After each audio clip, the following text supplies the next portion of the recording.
Hello, welcome to Writing 101, 8:40 sharp.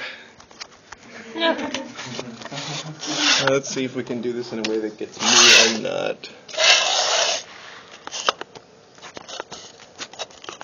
You have to sit for the popper effect.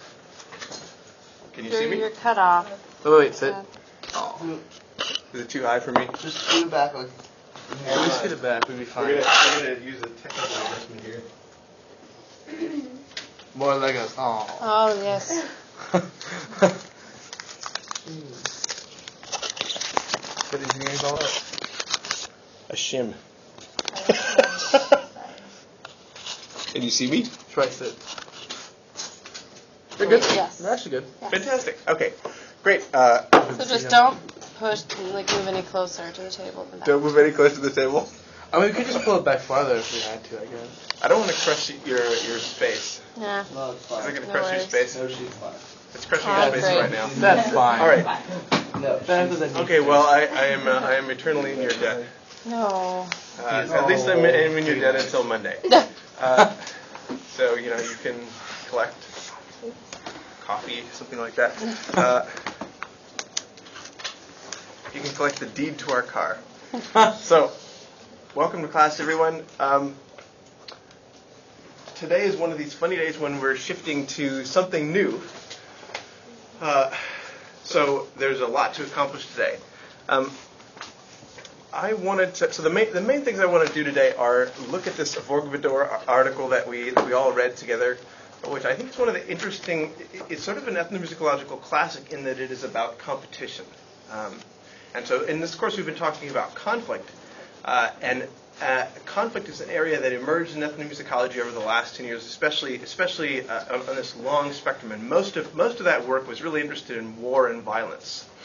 But some people talked about forms of conflict that are more sort of performative or play-oriented, and those happen at the end of competition. And that's where we see this Vorgvidor article.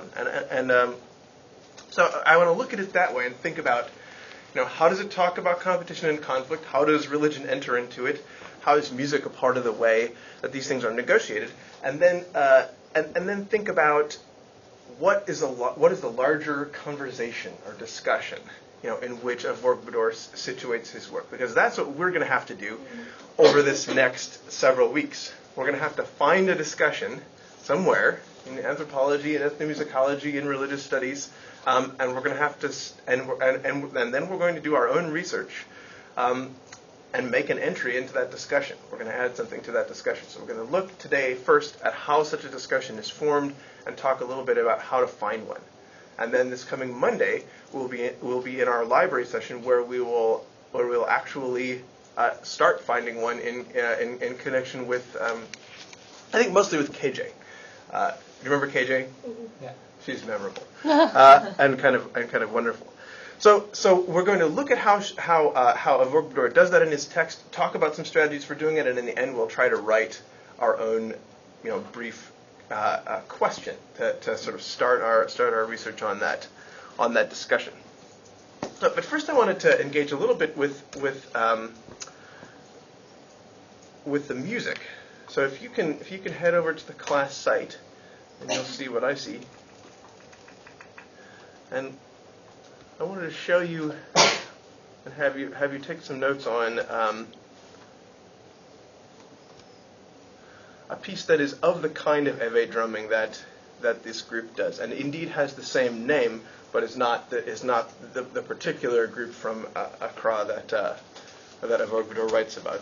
But the group is called Zigbordi, and this is a reference to the form of music, this kind of mixed form that he talks about, sort of drumming, poetry, dance, all of these things together. And you'll see a little link to it. This is a YouTube clip from a group that is actually promoting its own performance. And they come from the town that is referenced in some of the songs from Zodze. Hang on. That's Gesundheit. So what I want you to do, we'll watch it. We'll watch it briefly, and then I want you to take a sort of initial look at it. We'll look at it again, take a couple of notes, and then we'll talk about it together.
right there? See a shift in the movement?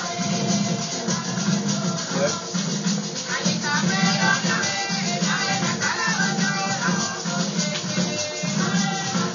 Okay.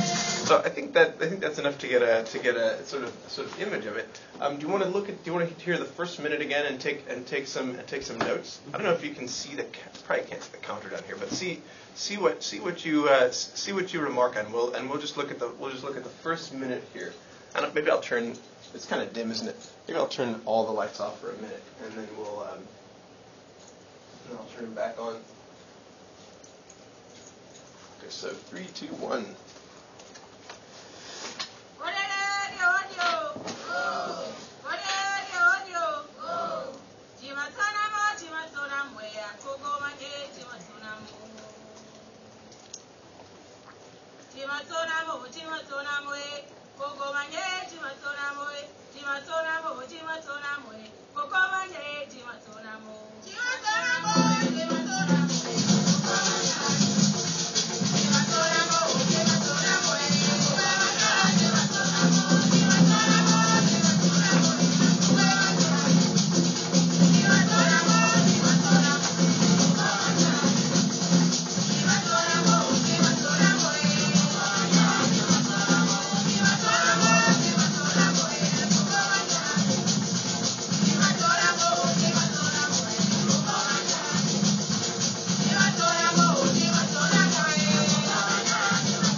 So, what are you seeing there? What are you seeing? What do you hear in that music?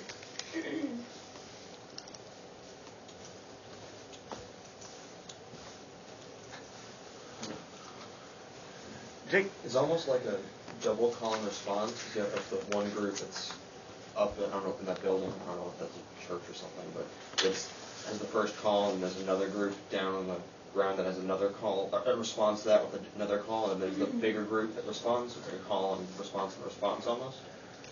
Yeah. So there, it's actually a pretty complicated number of forces that are responding to each other at once. You have the drum ensemble, and then you have different groups of singers that are responding to one another. Am I getting you right? Yes. Yeah. Nikhil and then Aolo. Well, the way that they're dressing, like in similar colors in little groups of 3, makes it look like different teams almost. Although they have similar dance movements, they do have their own little thing. I think the women in purple at the very beginning, they have props in their hands. I don't know what it is exactly, but they twirl it in their hands and I don't know, they move it around, and then other people are dancing with shoulders a lot of the time. They move their shoulders up and down when doing it. So I don't know. It's to me it looked like different teams almost. Yeah, it looks like a competition, and with different moves and costumes, and everybody in a big circle with people entering and leaving the center. Was this filmed at the same time? Because it looked to me like they were similar people, just in different. Was it different times? I'm not sure. I thought like a group of women, like I thought I saw them again later, just like, wearing something else. That is possible. Like It's possible because it certainly is very quickly intercut, but everybody is closely timed to the music. So and it does look like it's filmed in the same big compound where they go into that kind of Just shot. to clarify, this is a music video. This isn't just like them right? I mean, this isn't like them catching like this happening. Like That's this right. isn't like this. They played it around and It's part of it. It's part of a DVD that is founded by the NEH. yeah. So.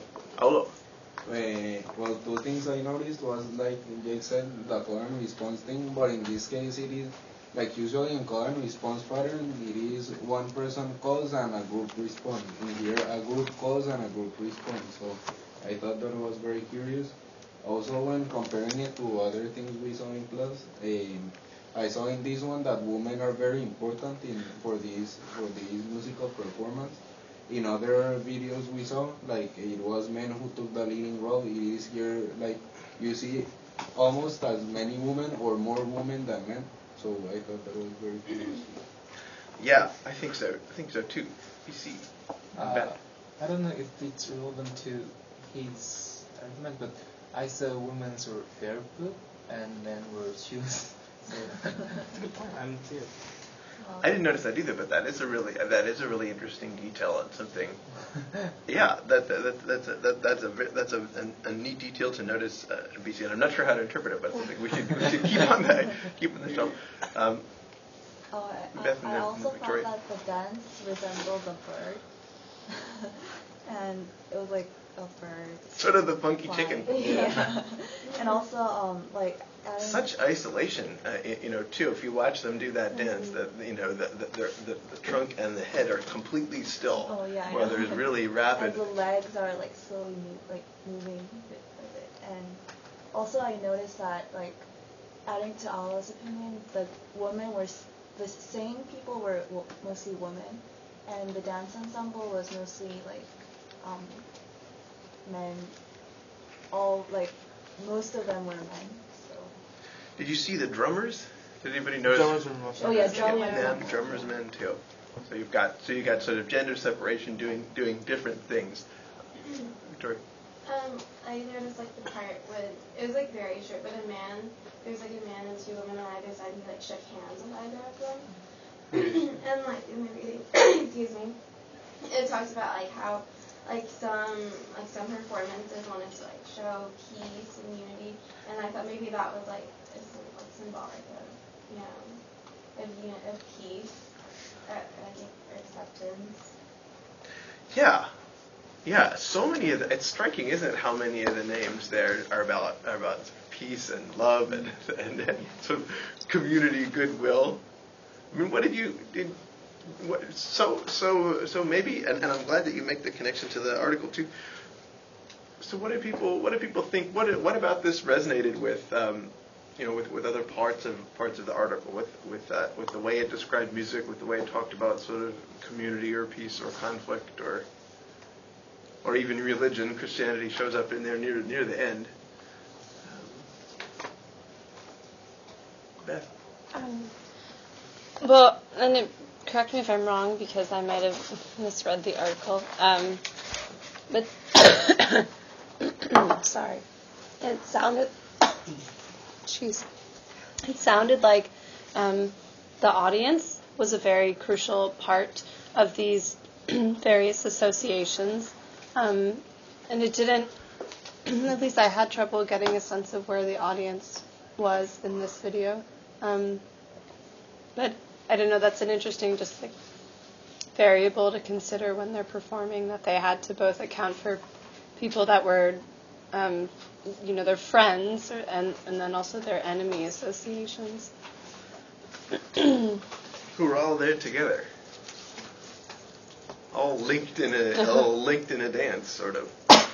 What do you make of the? I mean, I think part of it must have to do with the way this video is shot. So much of it is close up and it's clearly intercut, whether it's between different times or between. I mean, it looks like the size of the compound is pretty big there. That's a typical I think it's not a church, but just a big house. You see the wall of that. Did you see the wall of that compound? And that's a typical kind of African structure where you have a walled compound. The door opens, and then you have like this big space in there where there's either grass or stone, or people rake the sort of the dirt and gravel to make it really nice and smooth. And it looks to me like this is the kind of compound that we have here, like quite a big one. Yeah, then you talk about how like space was important. Like when the groups had like this winter, one of them didn't have like their own permanent space. I felt like they brought that up in one of the songs that he quoted. I think you're right. If you can find the we don't have a space, but it doesn't matter. Let's see where that is. Yeah, it says we are young. We do not yet have a permanent building like you, the older ones. The ability to compose and maintain impressive performance before the audience is the most desirable. Where's that at? Page 264 in the middle. It's the italicized stuff. Like you older ones. Mm-hmm. So this is the.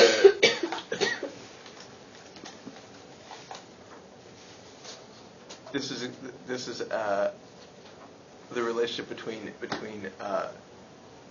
Lebene and Zigbordi. So Lebene, which of those two are which, by the way? Do you remember which one splits off from which? Lebene. So Lebene splits off from Zig. So Zigbordi is the older one in there. Critiquing that.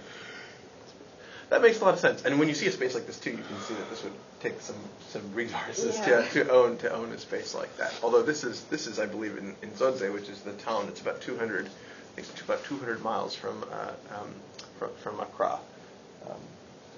So which is another interesting thing, Vishali. Avogadors talked about the double meaning of clapping that could happen. So I was expecting that in the video, but I didn't see them. So that was something I noticed. So where does he talk about the double meaning of clapping? Right there. Or you send a clap. Yeah. Right. What does he mean by what is the double meaning? So the song and the clap were addressed to two friendly associations who by mutual arrangement support performance as a tragedy. And then page 266 has the other meaning. It says the composer is like a threat. It's the last paragraph where it says there is also a hidden audience, namely Zigbordi. This is just to any other enemy that might have come to destroy with like juju and stuff. So and seen as evil witches. Hidden enemies. Yeah, I kind of noticed that the one who wore like the colorful brownish clothes were clapping like really emphatically, while the one with the blue clothes, they were like just like. Yeah, and it did. I mean, that maybe that is a. I think that's really interesting and to see the different ways that they're clapping and to think about, what isn't the filmmaker showing us? I mean that is. It's hard to capture a big event like that, and they're zooming in on these performance groups. But it's hard. It's hard to see the interaction, between the audience and the groups from that kind of perspective. But one presumes, that those claps are communicative actions. They're not just they're both clapping with the music, but they're also clapping to somebody and singing to somebody. And the groups, certainly you can see them sort of turning around. Sometimes they face each other. Sometimes they face out. So there are these. You can see the way that in a circle like that, you might be able to address different audiences. So that there might be one big audience around you, but in some ways it's subgroups too. Different people that are gathered there together.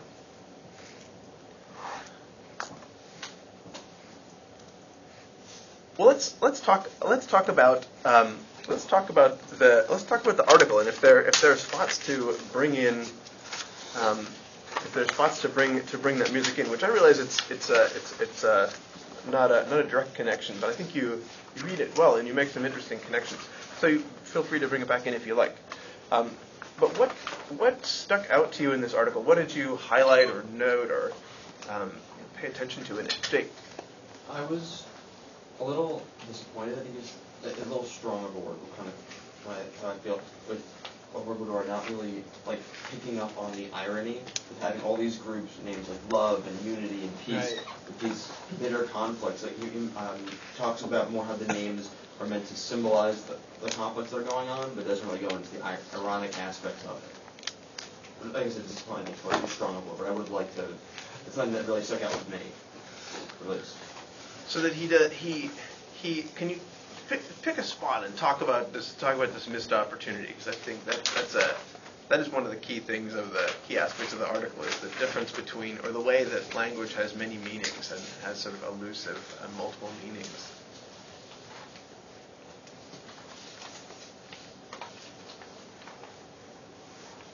I think page 261 is a good example of what Jake's talking about. It's like very end, table 1. Associations as performing ensembles concerned with peace and love. Because you look at all the names, you get key phrases like unity, peace, love is good. And like, so he's like just talking about how like it's ironic because of how much conflict they have, yet you're calling your group like peace and unity when you're like in direct conflict with other groups. It seems a bit double-handed. And then if you, from the bottom of page 264 to the top of page 265, the name Nutifafa is how do you pronounce it? Ue? Ebe. Ebe. Translation of the English word peace, the choice of a name from association, subsequent confirmations, public places of the meaning behind the name is often directly related to the problems of competition and conflict. So, like right there, the name relates to the conflicts, but he misses out on the opportunity, I think, to mention how it's ironic that they have these names, but they're entrenched in this conflict. What do you think it means to say to I mean, what is he doing? Are there spots in this text where sympathetically you might? I mean, I think you're right. He doesn't do it very. He's not maybe as clear as he could be, but he definitely is bringing these things together, and they clearly, as you say, they're so ironic. If you were going to try to read him really sympathetically, are there spots where you think he does make some sense of this?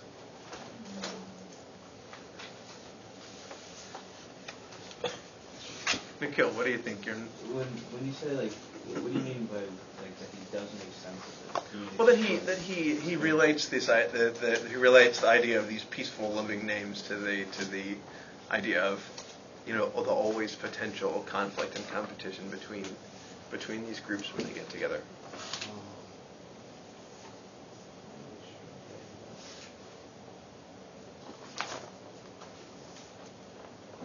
Let's file that, because I think that's a point we should come back to, and a really important one that you bring up. On page 266, the author brings in like how feelings of peace, love, and unity are like become the priorities of the association because of existing hostilities. Where is this near the?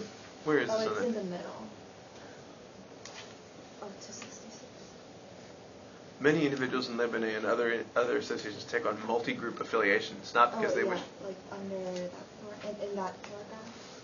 It's like the second under the second blue one you have right there where your pin was, like right above the second blue bracket. I see. Assigned special priorities in the association. And then the sentence afterwards is interesting.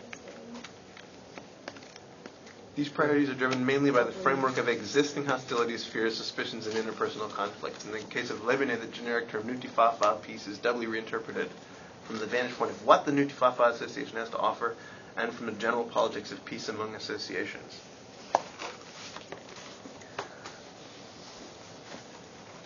He describes it as like preoccupation with peace. A preoccupation with peace. So the conflict here produces peace. Is that if we were going to model this form, is that what's happening here? or the conflict produces an emphasis on peace. It's like they realize it's there, and by like having a name like this, maybe they hope to find peace somehow, and like they like realize competition's there, but they don't want to. I don't know, like having a group name like hate or like enemy. Like I don't think. Yeah, I'm sure it just has a certain amount of affinity towards it. Just a nice name people are attracted to. And Nick Kilden, then Victoria, and then Beth. Yeah, so, for example, on page 265, it says in the case of Muti Papa, I don't know, that the name is doubly articulated to wish a peaceful progress and stable environment for Levine. This reminds me of, like, how many terrorist groups are actually named in unique ways, like the liberation movement or, like, the freedom movement of something. They don't really specifically say the terrorist group up. So in a similar way, like they're wishing for a peaceful progress, but they're doing it in like through violent or conflict means. That's the way I would see this. That point. Yeah. Although in this case they're dancing in yeah, it. So that's not directly related, but yeah, but there may be a similar sort of name thing happening there, Victoria. I was thinking like you were talking about like just like peace lead to conflict or like just conflict lead to peace. I was thinking like the music, like the performance could actually lead to like either well like both competition and peace at the same time, and like the competition leads to conflict. Like I'm sorry, let me explain. So it's each of the performances are called like they might promote peace and their names promote peace and they're coming together, you know, and interacting with each other. So that's like peaceful almost and like accepting, but then they're also competing. They're competing for the audience. Like while they're promoting peace, they're competing at the same time. And so it's like kind of interrelated. Like you can't really have one without the other. Yeah. And then Joshua. Well, I think it's interesting to put this in context of their Christian faith, or for those that are Christian. On page 273, Vorgvedor writes, in an exemplary effort to manage tensions, conflicts, and competitions in a friendly way, the singers demonstrate their competence in Christian matters. And then later on, at the bottom of that paragraph, the singers cite God as the source of their skills and talent for drumming and other cultural practices, and are thus able to strengthen their argument before Christian individuals and institutions. And so I think that could also be a reason that they're kind of promoting this idea of love and peace and harmony, almost like, look, I'm the better Christian than you, sort of thing.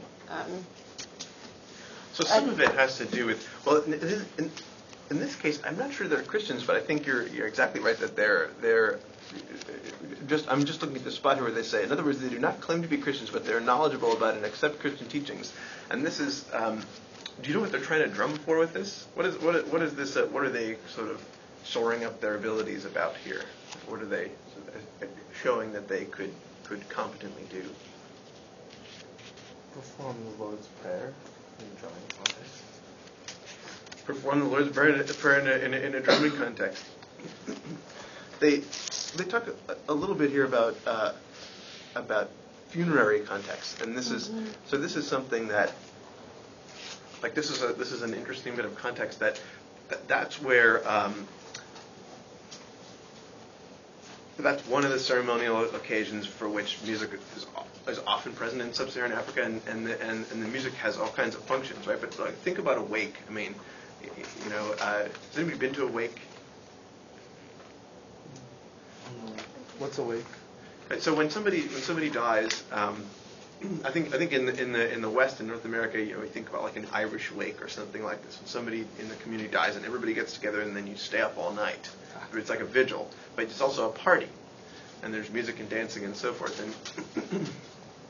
And wakes are one of the real sites of conflict between Christians and traditionalists in Africa, because when somebody dies, all their relations are interested, both the ones that are Christian and the ones that are traditionalist.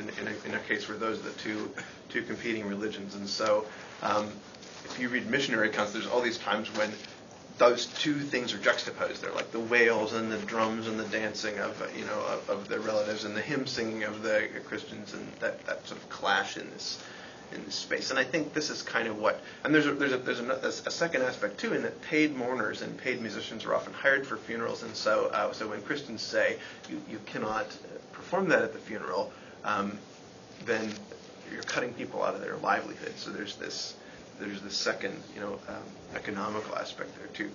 I mean, it's a really interesting spot that you bring on, and a really interesting way to think about like how Christianity can be, even if for people that aren't Christian, how it is this like necessary part of public culture, and they have to contend with it, and what they do. It says that they don't claim to be Christian, but they want to make it so that Christians feel like they can join the group if necessary. So that's why they're saying. On like page 267, they already show that like funeral and burial processions are like a huge deal. Without the religious factor, like that's where you have like the locking of horns, rural traditions, and you have multiple groups doing parallel performances to see who's the best, and like who has the most precedence, so like importance at the funeral for multi-group affiliations. So if you pay attention to this paragraph here, it makes sense in context why the Christians would want to get involved, and why also the EWB want to bring in Christians, because that if they can get anybody to support their side by proving that the drumming is appropriate in Christian context, and these are all appropriate, then they can get people to join their side, and thus their group will be the most dominant in these situations, which is a huge part of the culture. That's an excellent connection. I think that's really insightful and interesting, folks. I keep seeing Accra being mentioned. Just how much of this is going on in Accra? Well, I don't know the total number. He mentions he does talk about numbers, and he talks about how these people got to Accra. I think it's very interesting, considering with the way over 200 whose memberships approach or exceeds 600. So it's like the whole sacred space idea again. They have all these people in the same area competing with each other. So shared space is just like the sort of shared space of the funerary context, where they're all brought together, whether they're Christians and traditionalists in the same place or multiple groups that are competing. So this quality of shared urban space. So they talk about one thing to note here that is also a really important dynamic in thinking about African music is that so these are all the groups here are all urban, but where are the people from?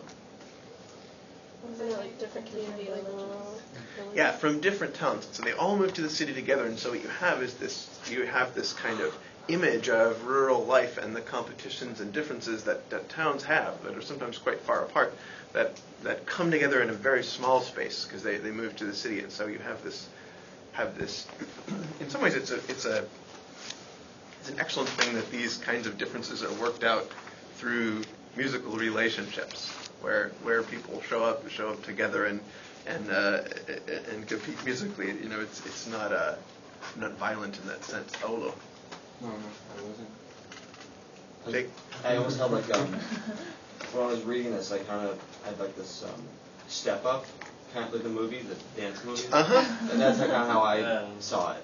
Especially like some of these performances, like on page 271 at the top, are very underhanded. The one with them calling the woman a prostitute.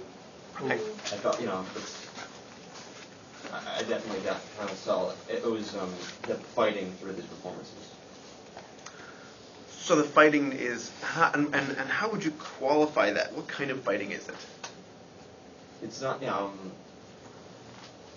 it's kind of like, it's underhanded, it's insults, it's, you throw something at them and you kind of, I don't know if they want them to respond, but it's kind of like back and forth, yo mama's this, that kind of Yes, there's a tradition of an Afro. So you bring up two interesting Afro-diasporic contexts that are this sort of dance competition, and then like the tradition. Some people call this toasting and boasting, right? Where you offer praise to some and criticism to others, and you throw those symbols out, the symbolic words that you send. You throw them out like objects, and play sort of a competitive game with them.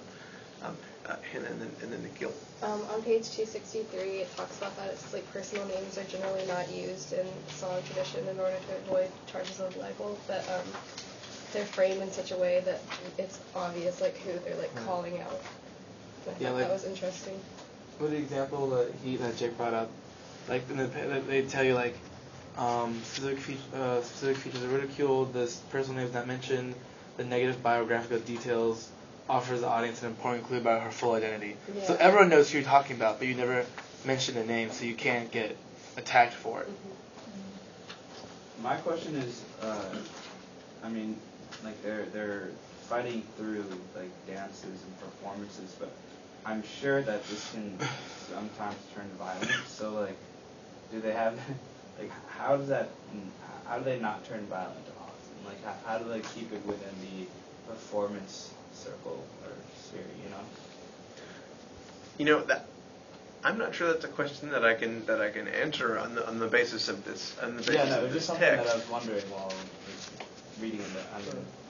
I mean, certainly there are clashes between ethnic groups and between different diasporas. I mean, these groups are all of these performance groups are from the same ethnic group, from the Ewe group, and they come from eastern Ghana, and they move on up to the city. So remember where the Ga, in some ways where the Ga people are from. So they're all of the same ethnic group. So this isn't exactly sort of ethnic conflict, but it's kind of interregional conflict.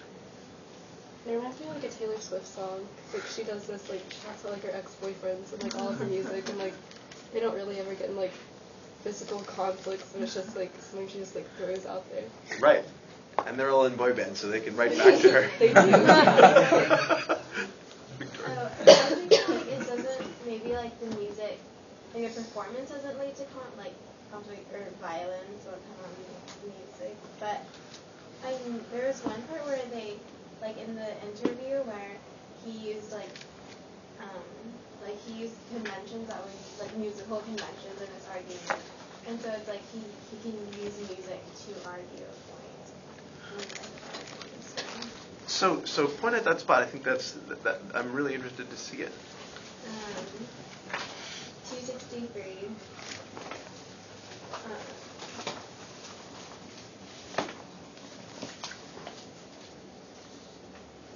We're readily able. Is this the part in the middle? We readily discern the seriousness. I just kind of wrote it out to the margin. Let me find it.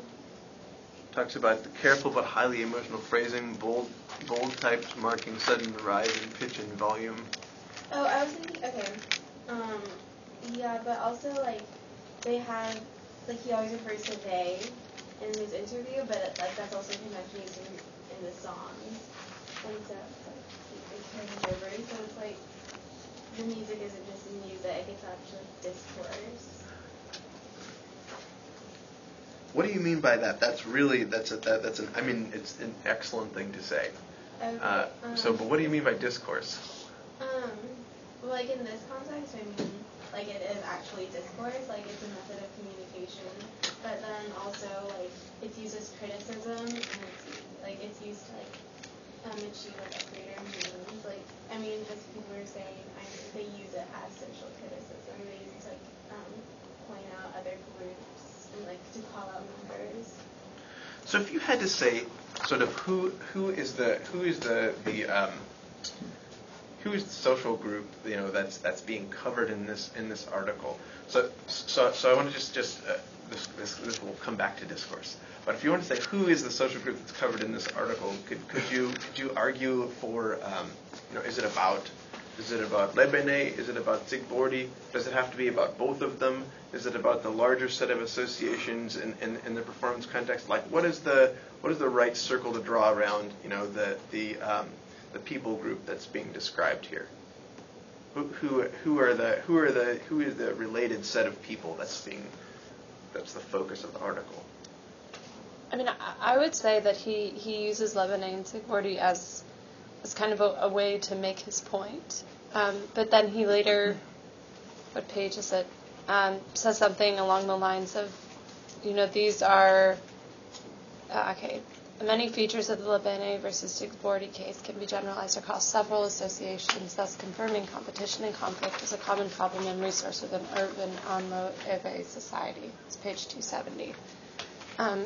So I think he kind of uses that to make, his claim more sound and just kind of not so conclusory, but I think that he's commenting on the larger trend within Anlo-Ewe society. Yeah, I mean, I think you could probably argue for a lot of those, but I think that's very this is a really important part of the text, and I think this is maybe the sentence that is the most interesting to me in the whole thing. So it's amazing that you picked it out too. Mm-hmm. But I mean, it's a very nice way to think about the problem of what is the group that's being described here. And do you have? I mean, you talk about multiple splinter groups. Are you talking about? Are you talking about one big group that is related by both conflict and friendship? I mean, that is an interesting way to read the article. To suggest that. What he shows, and it's partly this phrasing here that comes back and shows up in the article that conflict here is both a problem and a resource. And that's kind of why this article is so interesting to me, is this half where he says, and resource, where most people talk about resolving conflict, right? And they talk about how to make it better. But it's interesting here that he locates it as a resource. They kind of need these conflicts. They didn't have, if there's only one group, then they wouldn't have these performances and no one would want to join. That's kind of, they need to be in conflict to keep getting people to join them. So those social ties happen because there are these other kinds of ties that happen through conflict, these other kinds of relationships. Also, I think it's like, maybe not the conflict, but there are so many associations because there's already a large number of people, and I think these associations are natural. It's just like common people, or people with similarities converging, and then I think it's like natural differences arise, so it's not like, I mean, they mention hostility in here several times, but I don't know, none of this sounds very hostile to me. I mean, they're dancing and singing, so it's while they're competing for an audience, they're not really competing for human lives or anything. Yeah, this isn't war. It might be conflict, it might be competition, but it isn't war, and if there is violence, it's symbolic violence. So only symbols were harmed. Although symbols mean different things in different places. I mean, symbols have a material quality in some places that they don't have here. But that is an insightful way to parse it out, and something that I think he maybe acknowledges in his title more than here, where he talks about conflict. But it is, I think, that pair that here, problems and resources, I would see that is related to conflict and creative responses. So that, Josh and then Trisha. Yeah, I just feel like the conflict is very promotional in a sense. Conflict is just interesting. People are all these I feel like MTV, all their reality shows are based off conflict. The reason everyone watches them is for the drama and all this random stuff.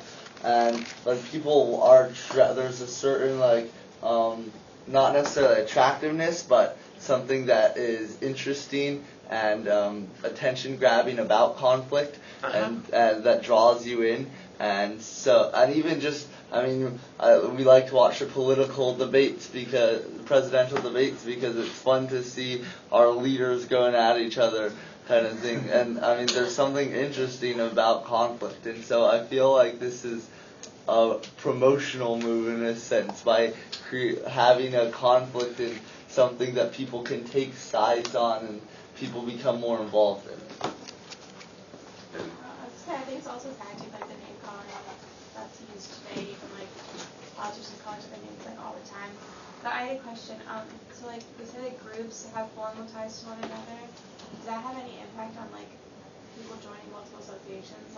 Would they join associations that are tied to each other, or would that not? They talk about.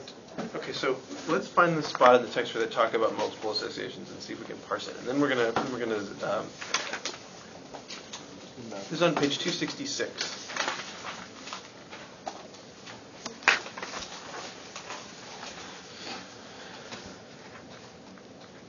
so you have so here it says many take on multi-group associations not because they wish to accumulate performance and social privilege, but because they must have alternative routes that would easily lead them away from hostile encounters into the more stable environments of other associations. So, and this is a context of talking about the clap. So this is like in a performance context where he's talking about it actually when you have these groups together competing. This is the situation where he brings this up. That's all I'll add. Sorry, you were gonna. I didn't mean to interrupt you. No, I just like it talks somewhere else about like groups having like formal ties to one another. And I just didn't know if those two were like related, like groups that have formal ties, like their members would join, like when they join like the two groups that are tied or join.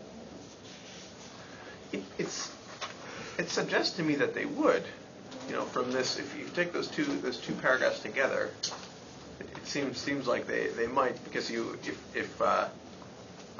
because of the contrast between hostile encounters and the more stable environments of other associations. It seems like those other associations are, yeah. But again, I think it's interesting too that here you have that hostility is contrasted with stability, and I guess what's interesting to me, one of the interesting things about this is that creativity is such a centerpiece of the article too, that we read it as if it were about conflict, and certainly that is like the core feature. It's in the title, it's in half of the headings, and it's very important to his analysis. And yet, in each case, he's talking about how people make things out of it.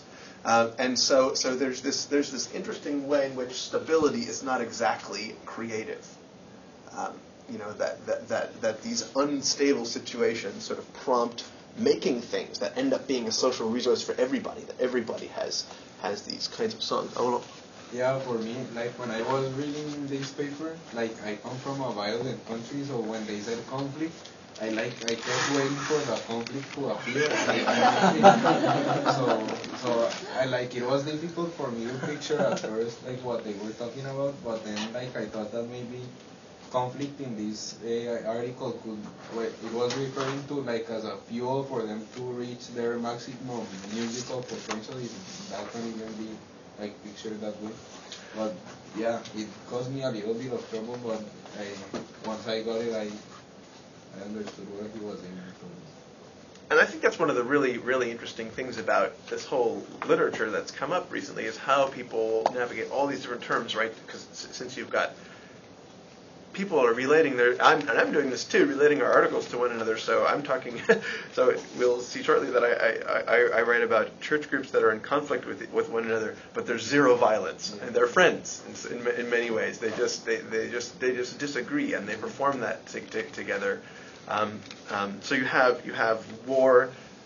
You have war, then you have violence. Then you have conflict, and then you have competition, and you have a number of other words that could track this sort of all the way along. Maybe this is a good tie to what I want to talk about here in our last 15 minutes or so, and get us to suggest what a scholarly discussion is and how to find one, because I think the discussion of conflict is one such scholarly discussion in which you might locate your own work. So if you'll head over here with me, excuse me, I'm going to look at the syllabus and the assignments with you for just a minute and show you just to try and give a sense of where we're going with this, and then I want to look at these spots. And this is sort of I'm going to be yakking, so please interrupt me if I get off topic, or if you don't if it doesn't make sense what I'm saying. Please stop me.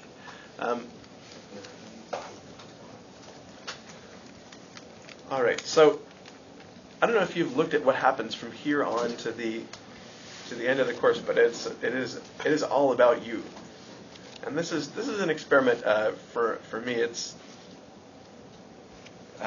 most of my courses have this kind of structure where we start out much more guided and much more constrained, and then by the end of the course, you're really doing your own research and you're sort of figuring out what you want to do. But if you see, so today we've got this reading. We talk about sort of nuancing arguments and tracking multiple sides. Which, I mean, for me, one of the reasons I programmed with Wordor is that he does that with the different groups. That he doesn't clearly preference one group over another. He just looks at how they relate to one another. I mean, he treats conflict as a relationship and says, how does it work? Instead of saying it's bad, let's fix it. He says, how does it work? And this is one of the I think interesting moves that he makes. So we're going to look at him, and then after this, look for readings. I may incorporate a reading or two, but you'll notice that there aren't any. You're going to bring them in, the things that you're going to do. And so what's going to happen between here and the end of the term, conferences on W2 down here, is you'll find a place that you'll find a scholarly discussion, by which I mean a set of people that have written about something and that have written about some question, some idea, some place, or a combination of those factors and brought it together. And the scholarly discussion doesn't just exist; you have to name it and find it. That's part of what scholars do. They define what discussions are by saying, this set of people have addressed this question. Well, that set of people probably doesn't know they addressed that question. It's your or my job as sort of the scholars in this to say, we see a connection between these different things, and that is a discussion that we want to be part of. When we name that as such and put those things together, then we have a place. We have a couple of interesting things. One, we have a way to frame our research work. We have a way to think about analyzing it. Two, we have a place to start with it. Right? Like if we know, for example, that people have written about competition and conflict in a certain set of ways. Let's say they've paid attention to gender, and gender has been really important in studies of West Africa. Well, that gives us something to contribute to. We can then talk about. We can then ask a question. We can pick a group that will help us talk about gender, religion together in West Africa. And we know that if people have talked about this, the data is out there, right? So a discussion can help you frame an analysis. It can help you begin a research project by indicating areas of interest for which there is data, and it also is. Remember the different images of the idea of sort of analysis and theory that we talked about at the beginning of the course. So which one is about the data and which one is about the ideas? Analysis is about data, theory is about the idea. Yeah, exactly. They're both, the analysis is sort of pivoting to theory. And once you get to theory, you're talking about the ideas. And those ideas, I think I offered two images for them, and I'm just going to remind you of them again. One of them is that is this kind of constructive way that, I mean, when you write theoretically, you're making new ideas with the ideas of others. It's constructive.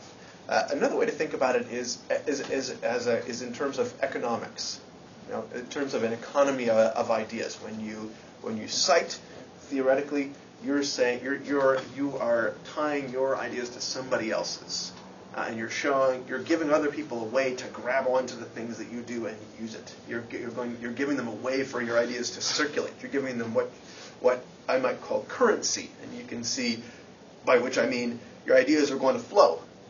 Just like capital flows, and that's between different people, and so that's a way to think about the economy in which you're engaged as an academic writer. You need other people to cite you, and that's what happens. That's what happens in theory, and happens in a very special way when you define a scholarly discussion. So those are sort of three ways to think about a discussion.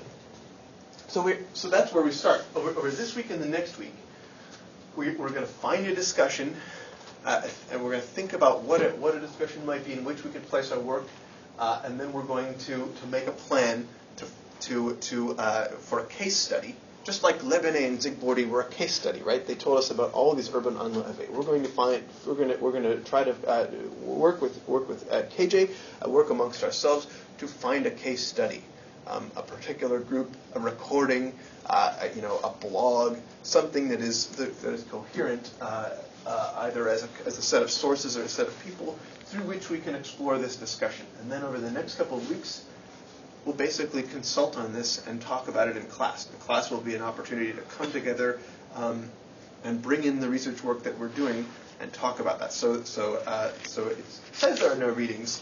In fact, there's probably more readings. They're just readings you're going to find and bring in, and that we'll discuss together, and I will read with you. So that's what's going to. That's at least the plan. And this is why we're starting with discussions today. So let me just point out what. A spot where a discussion. Does this make sense so far? Yeah. Roughly. Yeah, so let me show you what I mean by a discussion, sort of practically. Have you got this Avogador thing open somewhere? The spot I want to point out is near the end here.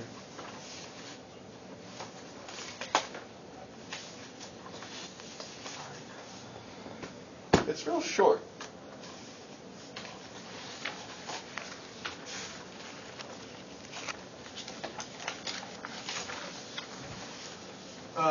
So it's at the conclusions, right? I'm just going to sort of give a bird's eye view of what happens. Musical performance. Here he talks about at the top.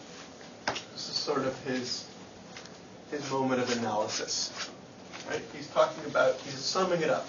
Musical performance and the phenomena of conflict and competition inform each other in very resourceful ways among the urban anlo-eve. So he's giving you a clue that he is both documenting that competition and conflict are all over the place and they're a problem, and yet they are also productive and resourceful. This is his big move. And then he says among the urban anlo-eve. So this is about his case. So this is a moment of analysis in the way that we talked about this. And then by the middle of this, he drops the anlo-eve.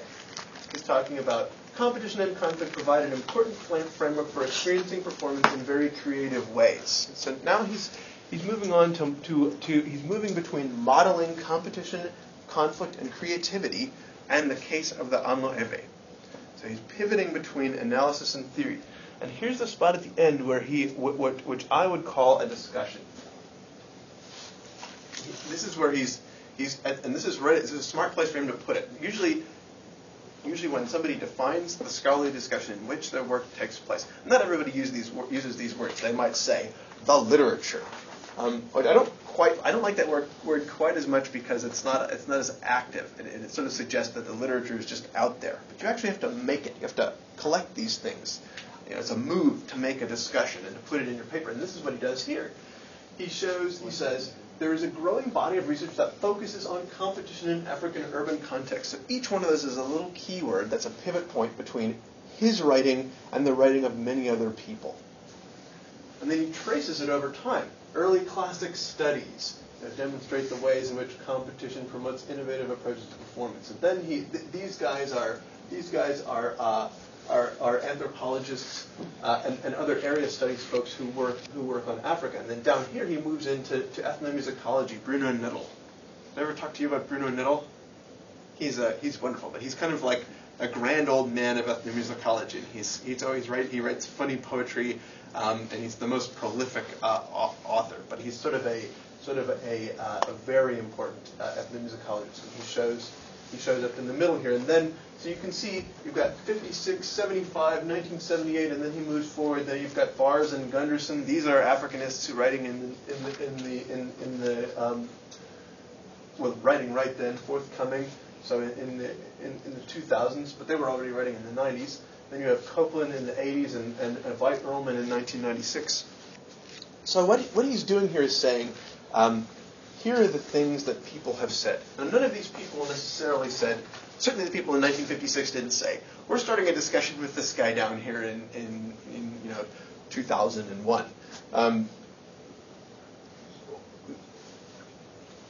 Borg-Vidor had to locate these things himself and see them in connection with one another. And when he does this, he gives them value, but he also gives his work value. He says, my work fits at the end of this list, and this is what it adds. And in the end, he goes back. In the end, he tells you about the idea that his work adds, which is maybe less clear than it could be. The body of evidence and supportive arguments presented in this essay illustrates some unique ways in which performance culture is shaped within the processes of competition and conflict. So this is the spot here. This paragraph probably took him forever to write. Part of it was coming up. Part of it was going to be. Part of it was just having read things, which is something we've done in this course just through the assigned reading so far. So, and those are things that I have. They're in a way, the readings you have so far in the course are my attempt to define a scholarly discussion. Right? I collected them. Those people didn't see an intrinsic relationship to one another's work. I collected them and sort of suggested them for you. But this first sentence here, a growing body of research that focuses on competition in African urban contexts. He probably had some work with this group, had some hunches and ideas about what he wanted to focus to think about in it, and finding how to place it involved, I'm sure, getting keywords like competition, African urban contexts, putting those things together and doing a literature search for things that address that, and then putting them together in a line to show what his work did. So does this make sense as a somewhat more concrete example of a discussion? So I want to show you one more thing. We have 1 minute left here. Probably you can link to this if you can head here if you like. I just want to show you. This was an article that I wrote, and I want to show you the end of it. It's not about Africa.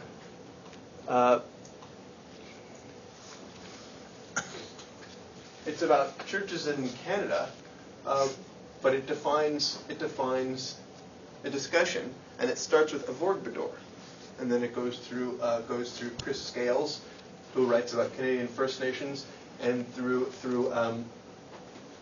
Martin Daughtry and other folks who I know, and so the discussion that in Avogdor was about competition and conflict among in urban African contexts. Here is about competition per se as modeled as a relationship. So that's a less data driven and somewhat more ideational, like it's more about how you model those social forms than Avogdor. But it shows one of the things that happens to discussions that they change to other ones, that they move in and connect to other kinds of literature. So here's what I would like you guys to do before Monday. I would like you to write up some sentence that has a couple of keywords in it on the things that have interested you most in the course so far. Think about places. Think about the names for different kinds of social relationships, like conflict, competition. Think about names for religions, and come up with a question. It doesn't have to be perfect. Just draft it. A question that you think might help you get to some scholarly discussion like this. Something that you could do a literature search for and find out what people said on and put together to form a discussion. And if you have a sentence like that, we're ready to start on Monday consulting and finding out whether there are the things out there to make such a discussion and how we would do it. Good? Great. Have a good rest of the week.